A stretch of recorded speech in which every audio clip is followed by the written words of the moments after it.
of the class of 2021.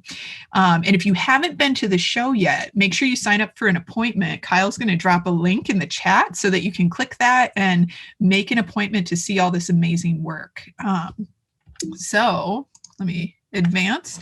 Before I introduce our speakers and begin this event, I want to respectfully acknowledge that the land we are occupying in what is now known as Minneapolis is unceded territory, the ancestral homelands of the Dakota and the Anishinaabe people. So gathering here today, we pay our respects to elders, both past and present, and we acknowledge the grave harm that colonialism has brought to these lands, in particular, the erasure of both Indigenous and African identities, not only under slavery, but also via racist laws that have segregated all people. We honor those who have lived here and do live now at the intersection of identity and experience. And if you're interested in finding out which native lands you're currently occupying, feel free to screenshot this. You can visit that URL, native-land.ca, and look up the land you're on. And also, if you're curious to learn more about land acknowledgements, the U.S. Department of Art and Culture has an amazing resource there as well. So welcome to everybody. If you experience any technical difficulties, please email us. We have amazing tech support and they will be able to help you out. Also, please feel free to leave questions in the chat or the Q&A section, and we will be doing Q&A at the end of this panel. So think of lots of good, juicy questions. Also, we have to thank our amazing support here at MCAD. Gonzalo Reyes Rodriguez helped arrange these panel discussions. He's our visiting faculty in the MFA program. Kylie Van Note, we couldn't do anything without her. She's amazing. And then Seth Dalside is our Media Center specialist, and also Pearl Davis is with us today as our AV support. Many, many, many thanks. And Nikki Motakalam also helps enormously with the MFA program. So many thanks to all the people who help us do great events just like this one. And also we have to share, in case anybody's not familiar with the MFA program at MCAD, we are a community of makers, thinkers, researchers, and creative professionals working in a very highly customized program that is mentor-based and interdisciplinary. If you're curious about it, visit our website. It's mcad-mfa.com and learn more about all these amazing students. So finally, it's my pleasure today to introduce our four panelists. First, we have Darren, who is working at the intersection of sculpture and installation. Darren, do you want to give a little wave? Just so we, yep, that's Darren. And then we've got Zhangruo Sun, who is working with graphic design. Sun, do you want to give a little wave? Yep. Thank you. All right, there she is. Excellent. And then next we've got Kyle Bredain working in the areas of sculpture, installation, collage. Thank you, Kyle, for giving that wave. And then last but not least, we have Yao Jian, who is working in illustration, children's books. Yes, awesome. And we are so excited to have you all here today. And I thought, first of all, I'm going to stop sharing my screen, and for our introductory question, which is, can you tell us a little about your work? I'm hoping folks can share their screen and put their work on the screen while you answer one by one. Tell us a little about your work. And Darren, do you mind if we start with you? Sure. Awesome. Thank you everyone for being here. My name is Darren Schneibel. And my project is titled Project Space Expose. And it is basically about how people should not be in space. We should not be sending people into space and attempting to colonize extraterrestrial areas. It's bad for many reasons, but that's just a very brief summary. The next question, Ellen? Oh, if you want to hang on, Darren, we'll go round robin. Is that okay? Oh, okay. Awesome. Cool. Yeah. Well, all right. Yeah, I was just going to say, you've got great pictures there. This looks fantastic. Anything else you want to share before we move on to Sun? No. No. Okay, cool. Sun, do you want to share some images and just answer that first question, which is, can you tell us a little bit about your work? Okay, of course.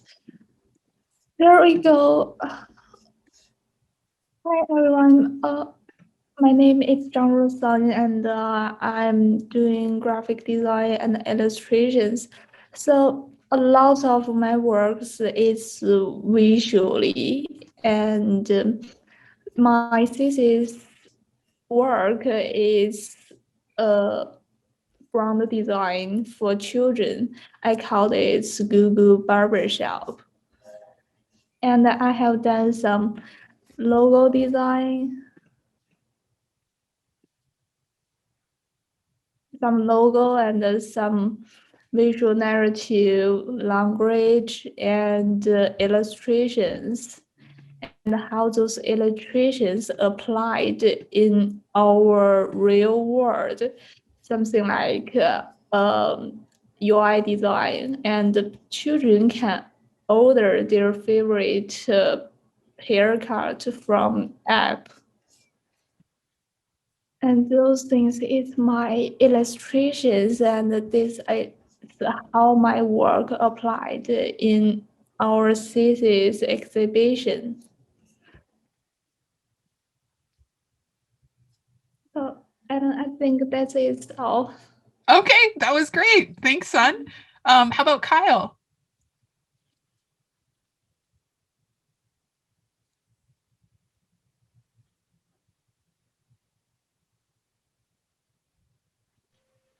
Awesome. Hi. That looks great. My name's Kyle Bredain. I'm an interdisciplinary artist that usually works in collage, but for the thesis exhibition, I worked in sculptural installation. The work is called Me, Myself, and I on display, and the 3 sculptures you see of the figures are plaster casts of my own body. And the work is pretty much about fat bodies not only existing in space or in the viewer's space, but they're arranged in these poses that are meant to be desirable, or I don't want to say sexual, but I mean desirable in that sense. Yeah, I think that's pretty much the gist of it. Excellent. Thank you, Kyle. That's great. And then last but not least, Yao, would you like to share some images and then tell us a little bit about your work? Yeah, sure. I wonder if you can see my screen. Yep, it looks great. Okay. So for my thesis project, I illustrate 2 picture books, and the first one is called Yo-Yo: The Journey to Home. So the story is about a doll named Yo-Yo. He happened to go on different journeys and explore the definition of home.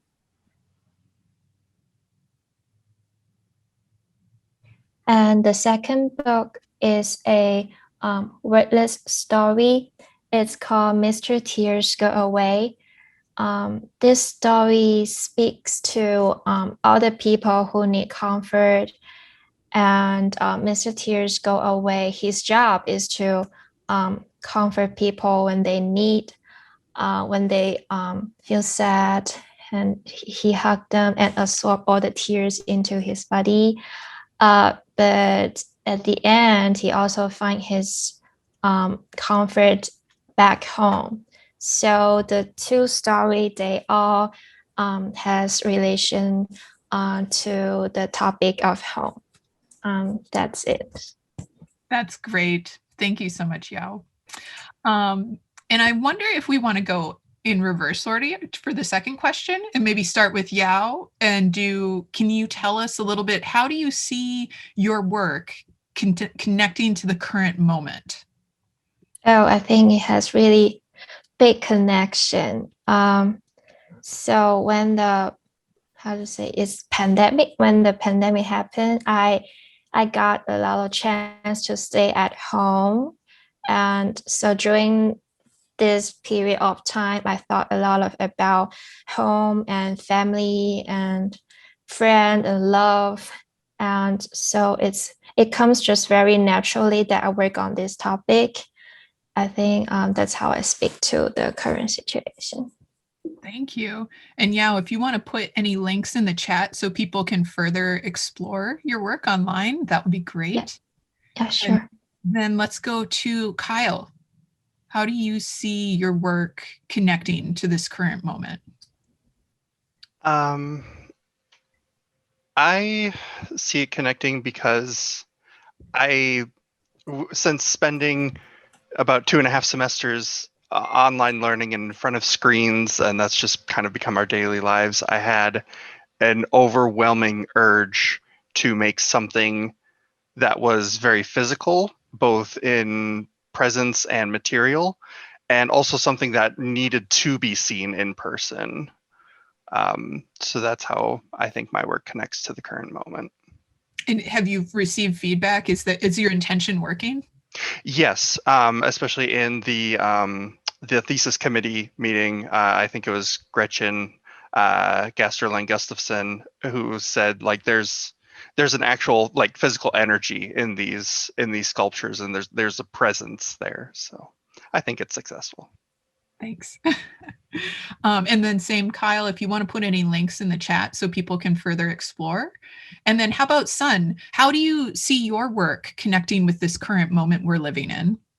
I won't say my current work is connected to this situation because I think my work is more about brand designs, and so this work is more about I think enrich my personal portfolio in brand design or UI design. So I'm sorry, I don't think this work it can speak to current situation.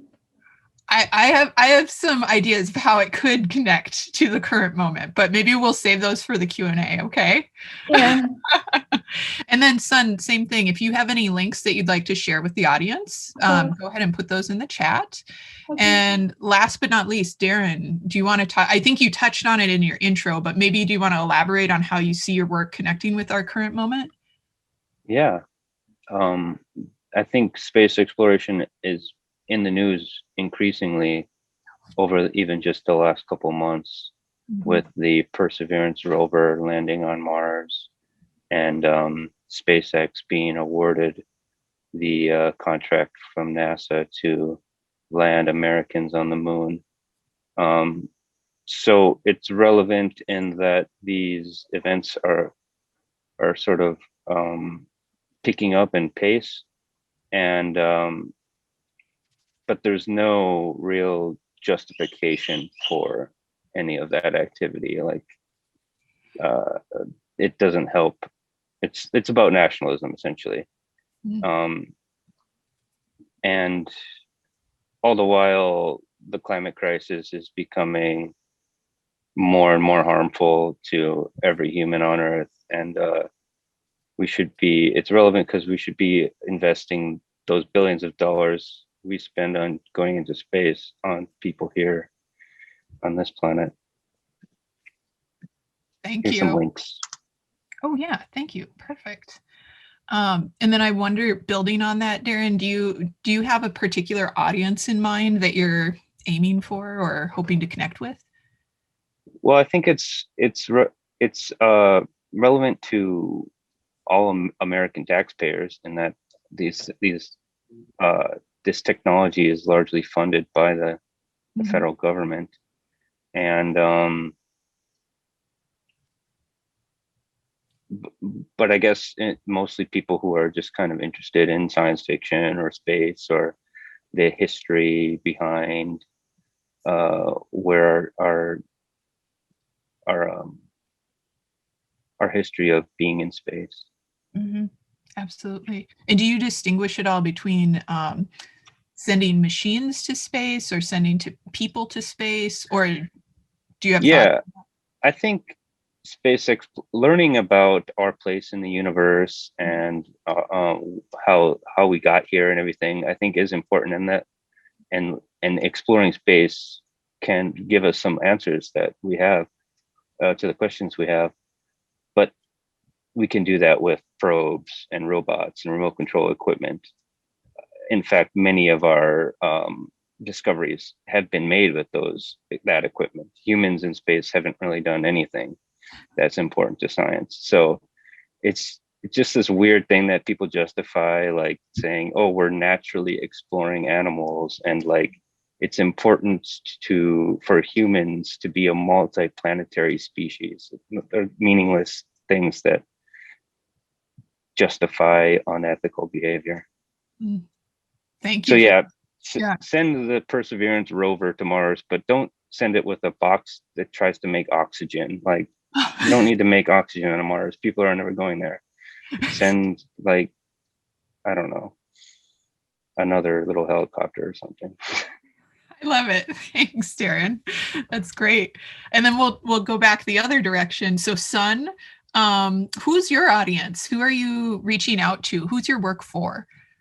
The works for children. I think for the most purpose of my work is to create a lovely barbershop brand for children to fall in love with cutting hair. This little thing, I think. Cool. And have you introduced it to any real children? Yeah, I'll share it with my niece. He's 5 years old, and I won't say he really like my brand, but I think he feel just fine with it. That's great. Did he pick a haircut? He think my haircut design is not cool enough for him. They look pretty cutting edge. Like, I was impressed with the diversity of haircuts you presented. So you must have a very discerning 5-year-old who Thanks, Sun. And then Kyle, how about you? Who are you thinking about for your audience? I think there's a pretty wide audience, but I do think anybody who lives in a larger body or who has been excluded from anything, whether it's a social event or sitting at the cool kids table or what have you, anybody who's been excluded because of what their body looks like, I think will have a special connection to this work. Nice. That's great. Have you had anybody similar to asking Sun if any kids have selected haircuts? Have you had people in your target audience come and see the work? Does it resonate with them in that way? Only one person so far, and yes, I would say that it resonated with them pretty well. That's great. Thank you. And then Yao, how about you? I mean, we can assume since it's a children's book, perhaps the audience is children, but maybe do you want to go into any further detail? Yeah, of course. I think the two projects, they are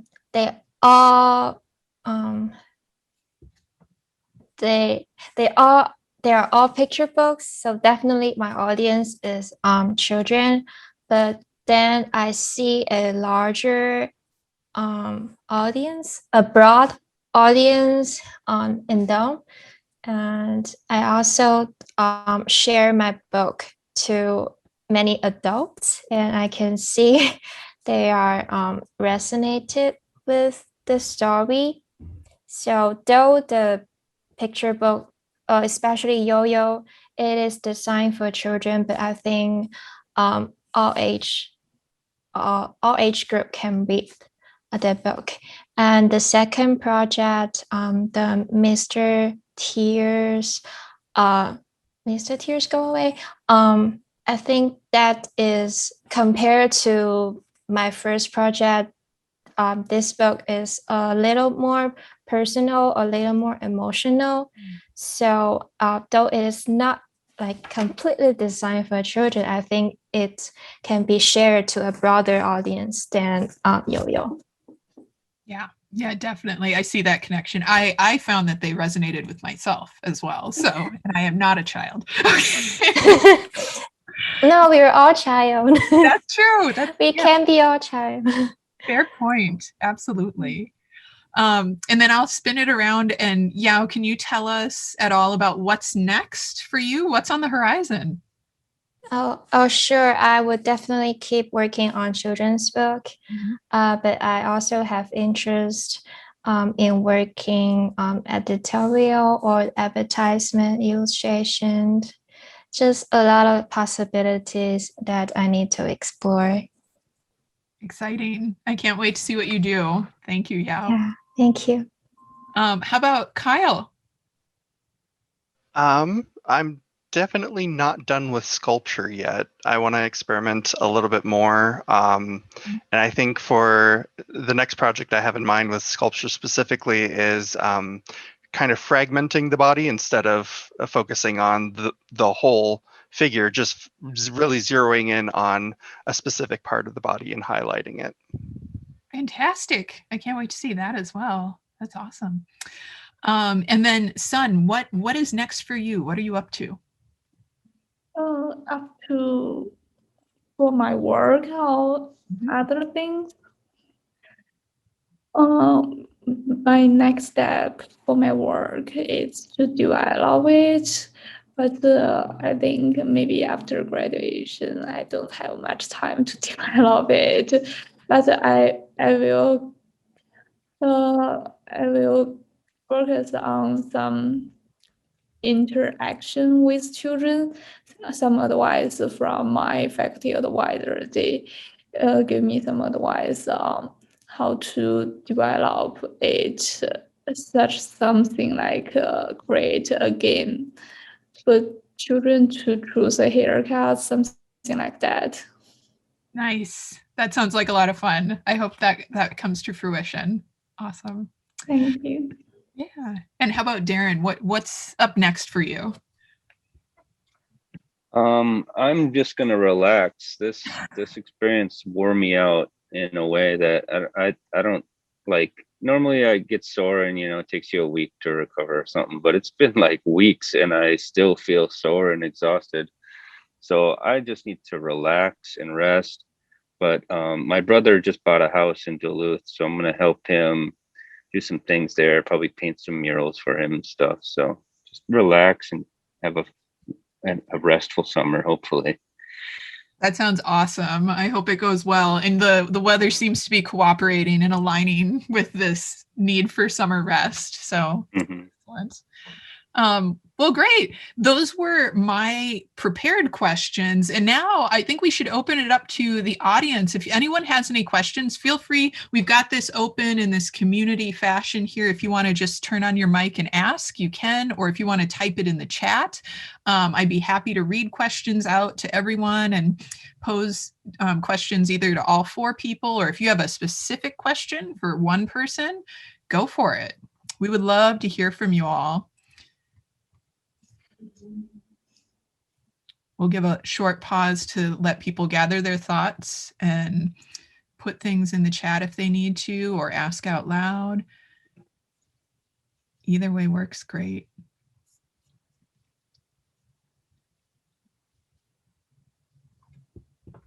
Maybe, oh, here's one from Jocelyn.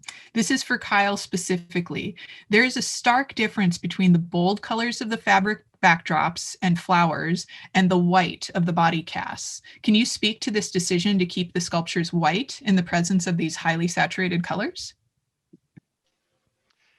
Yeah, because switching from my 2D collages where I would use images of my own body and switching into 3D, I was really focused from transitioning to the flat 2D image where you could pretty much see everything on me, just to a three-dimensional, more focusing just on form of my body. That's why I chose to leave everything white, and especially against the colors, it creates almost like a silhouette that really shows off the form because there is that stark contrast between white and color.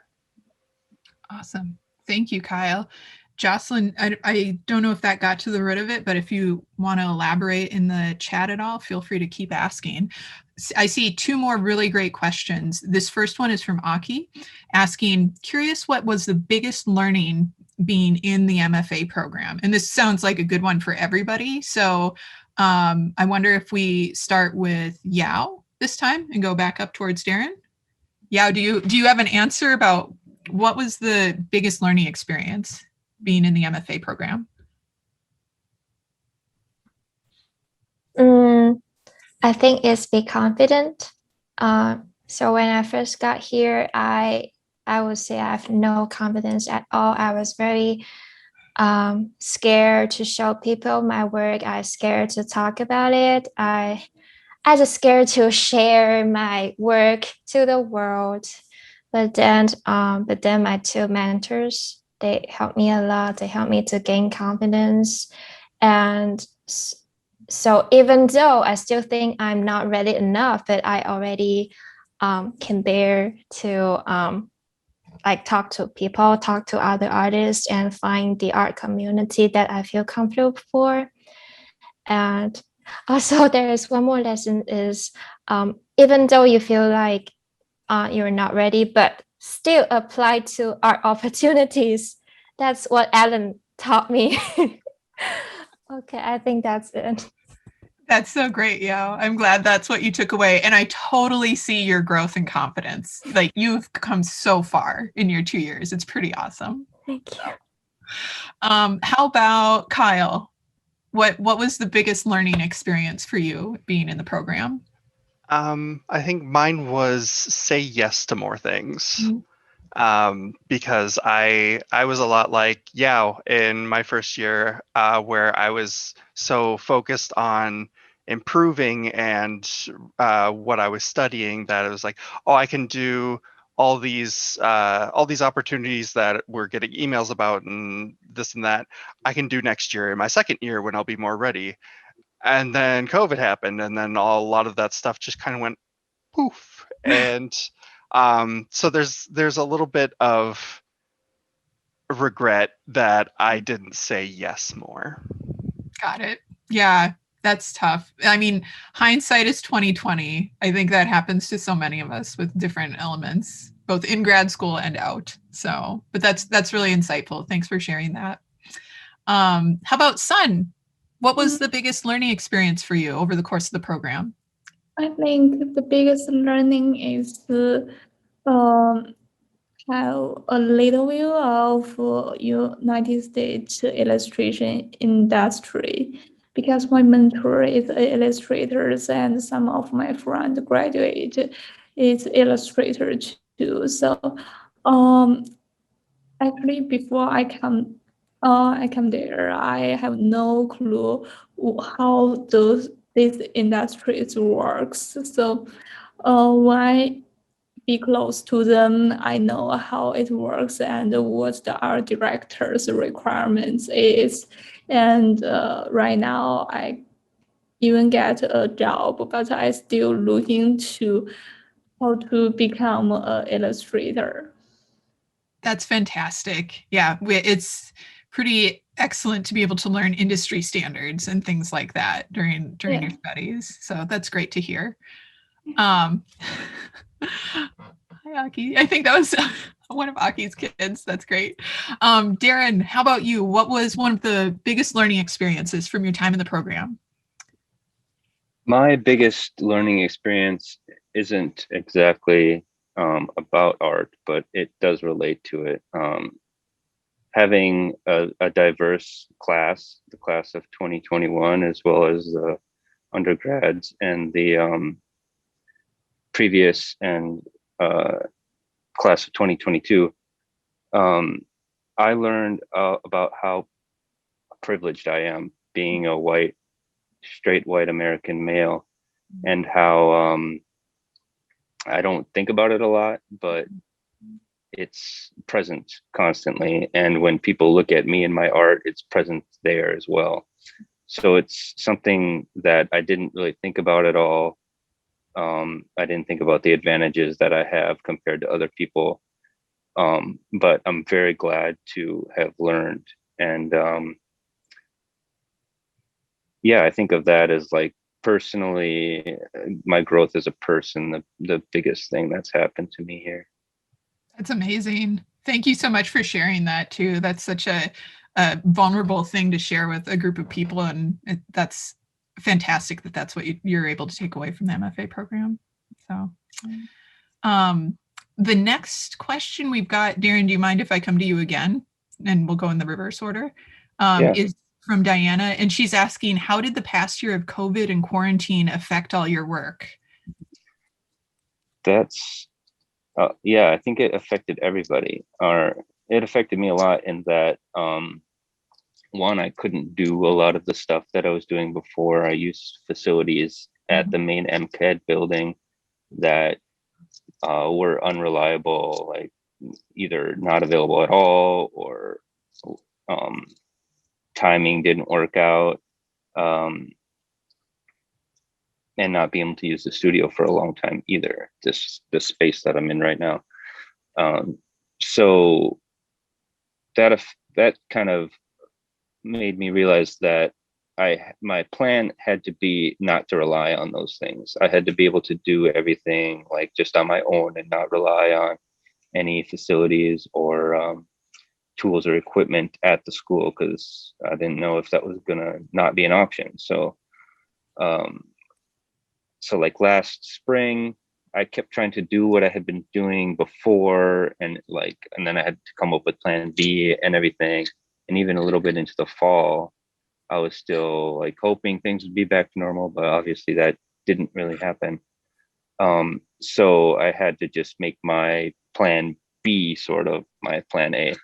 And then just content wise, the subject matter I was dealing with before all of the restrictions, just, everything changed. So I just felt like I needed to do something different, that I couldn't go on doing the same thing. I felt like I just needed to do something new. And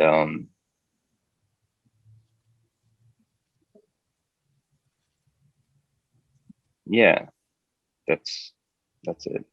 That's a good answer. That was really great. I have a personally curious follow-up question. Do you think going forward, Darren, will you continue to focus on this area of space exploration, or do you foresee yourself maybe returning in some ways to some of your earlier subject matter, which I think involves some issues of surveillance and these optical illusions? Like, is that part of your future, or what do you think?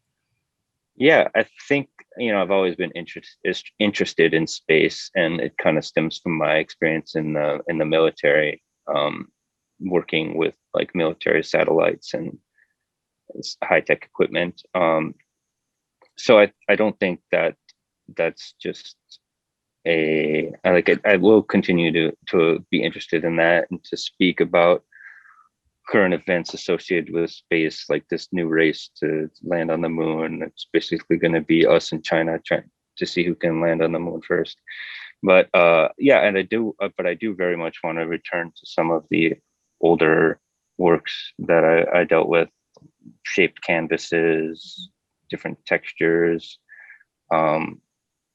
That's stuff that I like to do because I don't have to like think that much. It's just building and like looking, and it's not like it has some deep meaning I have to write a thesis paper about. It's just a thing that I enjoy making. So I do have like a bunch of the shaped stretchers in a pile. You can see some right there. Yeah. That I've been waiting to just relax and do some pretty looking paintings with. That's awesome. That's great to hear. Thank you so much, Darren.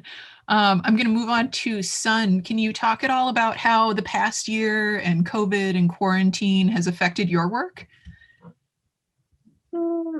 Actually, before quarantine, I have much connections with others, but during quarantine, I have to develop my work mostly by myself. So I kind of develop my independent learning skills, but I still can get some advice from my mentor. So I think the most part is develop my learning skills independently. Nice. Mhm. That's great. And then Kyle, how about you? How has COVID and quarantine affected your work? I mean, I had started moving into digital collage right before COVID happened, so I kind of lucked out there that where it didn't impact my work medium-wise, although I did feel a desire to shift to more physical work for thesis. But I will say during the COVID times, especially last summer, my areas of research shifted a little bit, and that affected my work greatly because I had been using images of an idealized male figure, stuff we see in magazines like muscles and toned bodies and all that. And I started reading more books that had both queer theory and fat studies kind of married together. Two books in particular, Fat Gay Men, Girth, Mirth, and the Politics of Stigma by Jason Weitzel, and The Round World by Dan Oliverio were two books that really moved my work into a new direction of rather than lamenting the unfairness of these other bodies we put on pedestals, more towards a kind of celebration of the bigger bodies that we have. That's great to hear. Excellent. And maybe even Kyle, if you want to find links to those online, maybe you could put those in the chat because I bet there's people in the audience who might be interested in checking out those books as well. Yeah, for sure. Thank you. And how about Yao? How is your work affected by COVID, quarantine, everything? Well, I think physically, it's just like you have to stay in your own space, but so before COVID, I didn't use my studio. I work in the kitchen in my last apartment, and then I moved to another one. But I still work on like this corner, always this corner on my sofa with a small table. So I don't think physically it affect a lot. That it affect more emotionally, like mentally. But even before COVID, I have already touched on emotional topic like negative emotion and how to deal with negative emotion. I think this was a great chance for me to develop more on the topic or the subject matter that I care about. And I got more time to think about them. I think I'm still being very positive. Yeah. I love a positive spin. So that's a great way to frame it for everyone. Thank you, Yao. And then I see another question. This is specifically a question for Sun. Your work is really interesting. I am also a brand designer, and I am curious about what's your plan after graduation. Do you mind sharing something about your career plan or next steps or suggestions as a brand designer? This is coming from Jason in the audience. Okay. The first question is, what's your plan after graduation? My plan after graduation is to find a job firstly, and actually I have already found a job. And the second question is, do you mind to share something about your plan? So our next steps are I would like to share my career plan is I think due to my situation, I'm a Chinese, so I don't think my visa status allow me to be in United States for a long time. So I hope can find a job to do something about brand, about design or UI in United States 3 to 5 years, and after my work visa finished, I will go back to China, and there are several big company in China. They are developing very well, something like Alibaba or Tencent, something like that. So after 3 to 5 years working experience finished, I will hold those working experience and go back to those big company in China to develop something else. Something else is about design. That sounds like a solid plan, son. I'm excited for you. And I see in the chat, we have Jocelyn is asking a question for Yao. Through your work, or though your works appear to be made digitally, they have a handmade traditional appearance. Can you speak to the textures you use and how they create an imagined tactile experience for your readers? Okay, so I do really enjoy do pencil sketches on paper. So in my sketch process, I usually do sketch on paper, and I want to bring that texture in my digital work too. So normally you see a lot of pencil stroke in my work. I think that keep the traditional feeling. And I also like to use what is that, acrylic, kind of like acrylic texture, because sometimes I feel like it's weird because it's digital, but I don't want it to be too digital. And I really feel great about it. I think they look great, and it's just very naturally. It's a natural choice. I don't know if I answer your question. I'm glad that Jocelyn asked it, because that's one of my favorite parts of your illustrations is the textures that you're able to achieve, even though I know they're digital, but like they have that tactile quality that is just really beautiful. So yeah, thank you. You bet. What else do we have here? Oh, we've got a good question from Bo. Any advice for first years going into their second year? Anyone want to go first? Volunteers? How about Darren? Do you care if we start with you? Sure. Ellen always says this, but talk to your faculty members, find your committee. Committee is super important. They really help you, because you're not going to have critiques that last semester. So the committee is really there to help you work through things and make it the best it can be. I've really enjoyed TAing. So if you get that opportunity, try it. It's very rewarding, and it's very cool to help the undergrads learn and be involved in their processes. They always have so much energy. It's very motivating too. And a lot of times we think like you have to have a finished product for critique, but I don't think that's really very helpful. So you don't be afraid to present works in progress and to use critiques as a way to not analyze a finished product, but help you get to a good end place. Awesome. Thank you, Darren. How about Sun? What's your advice for a soon to be second year? My advice is mostly about finding a job. I think become second years is there got short time for us to looking for a job. So maybe find an internship in this summer is the first things to do, and some job is unpaid, but working experience is important.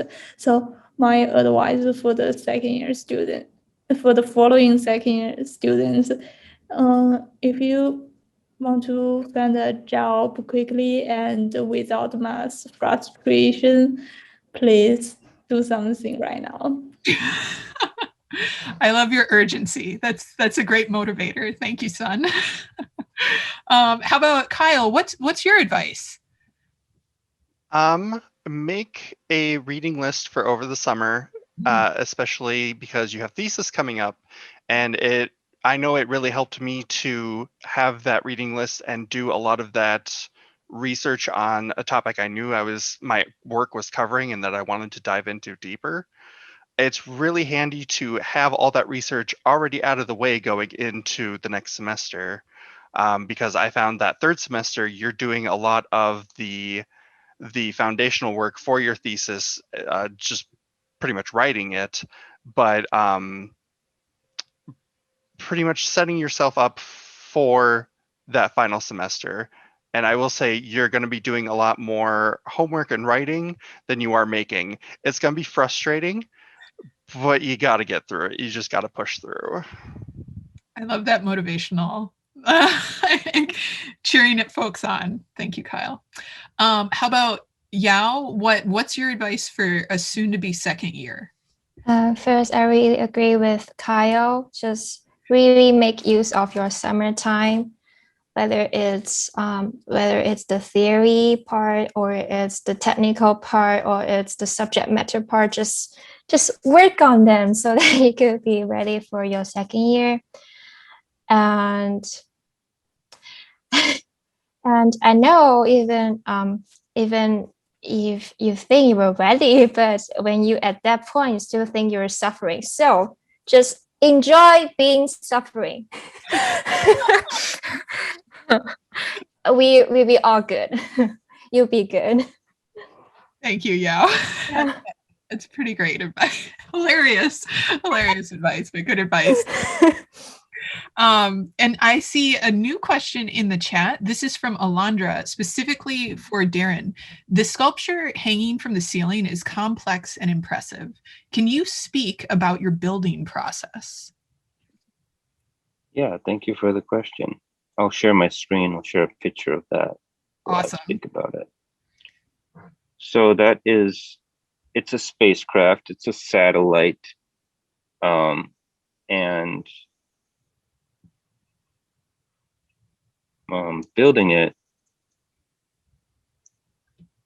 it's pretty heavy, and I knew I wanted to suspend it from the ceiling and attach all these things to it. So I had to make the center area very robust to be able to hold all that weight. And so I built like the interior frame of it, and then cut all this wood at these different angles to fit together and put those on the outside of it. So it was a lot of like doing one thing and then making another thing to fit into that thing and just sort of building on itself piece by piece so that everything fit together tightly. And then I attached the different object around the outside of it after I hung it, because you couldn't really hold it up there with all this stuff sticking off of it. So I had to make it sort of be able to be assembled in place and pretty easily. Yeah. And did you start with any kind of drawings or renderings, Darren? Yeah, I had some drawings the basic kind of like 4 wings, just sort of a box shaped in the middle. Nothing too complex. I knew roughly what I wanted to do, and kind of let the material guide me for most of it, kind of figure out. So this is like reclaimed wood. So I thought I had like a lot of it, but I used almost everything I had between this and this other piece that I made. So trying to use everything and make it fit, it was kind of challenging. Excellent. It's nice to get the sort of behind the scenes peek at how this piece came together, since it is, like Alondra's right, it's quite complex, it's big. So that's really great to see behind the curtain. Yeah. Awesome. The easiest thing I think was hanging it, which I thought would be really difficult, but it only took like 30 minutes with Nick's help. from academic services. So big shout out figure to out how to academic services. yeah, for sure. But I don't know how I'm gonna get it down. So see about that. That's fantastic. Well, I'm sure we can get Nick back over here to lend a hand. Oh, and we've got another one here. Jocelyn asks, Darren, there's a variety of different surface treatments on your sculptures, particularly the hanging satellite. The raw wood appears worn while the reflective materials appear pristine and the painted colors are bold. With these different treatments, are you speaking to the passage of time or something else? I'll share a picture again while I speak. Yeah. Thanks for the question. The bold colored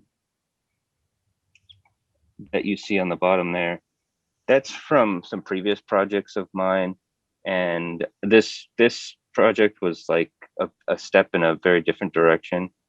But I didn't want to abandon what I had done before. So I wanted to figure out a way how to fit some of my older work into this piece.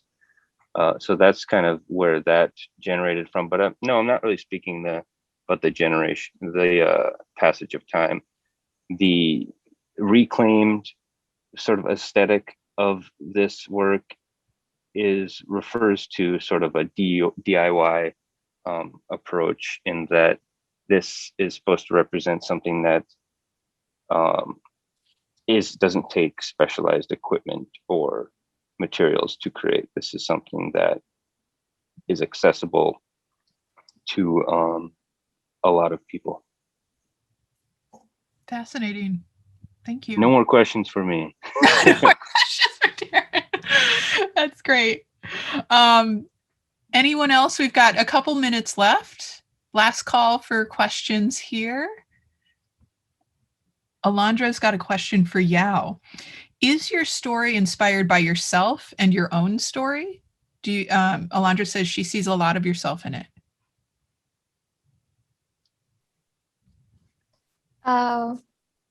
The story Mr. Tears Go Away, it actually is inspired by Jocelyn's husband, Eric. That's 80% is his story. And I got really inspired by that. And when I was really frustrated creating Yo-Yo, I think the story really cured me and healed me. And I don't know about Yo-Yo. I don't quite sure if that includes a lot of me in it, but I don't know. That's an okay answer too. We don't always know that. So. Yeah. Thanks, Yao. Here's a question for Sun from Jocelyn. I can see that you use a lot of simple geometric shapes, ovals, stars, etc., to create your characters. Do you see this as a way to create universal designs that are relatable for all audiences?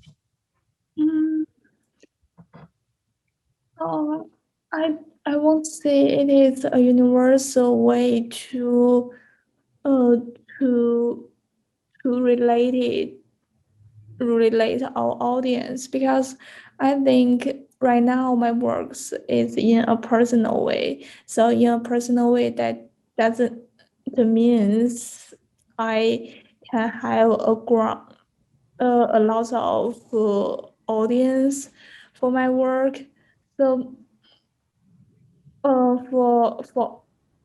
to get a lot of audience for one work, I think there are just two ways. The first way is the thing is definitely is a great work, something created by some great artist, and it needs time and talent to test the work. And another thing is to do the work be commercial. Sometimes I feel commercial works is unthoughtful, but sometimes I think commercial elements in the work, it definitely can contribute to attract a bunch of audience. Something like fashion elements, put it in your work, and actually, that is so far. I think I didn't have a very sophisticated thought about that. That's okay. That's all right. Thanks for taking a stab at the question. Yes. All right. Well, since we're 5 minutes away from 3, let's thank all of these amazing artists and designers for talking with us. Thank you so much. And if you haven't, hey, Kyle, would you mind putting in the chat again the link to where folks can make an appointment to see the work? And also, when you go, you should check out our thesis essay. This is our first year having an essay written about the work. It turned out fantastically. And there's one more panel talk tomorrow that you all should come to. So check that out. And we'll wait a second for that link to show up just in case anybody wants to grab it again. And be able to enjoy the other 4 students who are about to graduate. Thank you so much, Kyle. If you follow that link, it has all the info you could possibly need about this amazing thesis exhibition that's gone up this year. So we have just a couple weekends left. Don't miss it. It's really worth the while. I would say the scale and impressiveness of each person's work. I feel like everybody was forced indoors for quarantine and then exploded for the exhibition. It was pretty cool to see it happen. So go check out these 8 amazing creatives and the work that they've created for their thesis. And with that, thank you all. Have a great afternoon, everyone. It was a pleasure.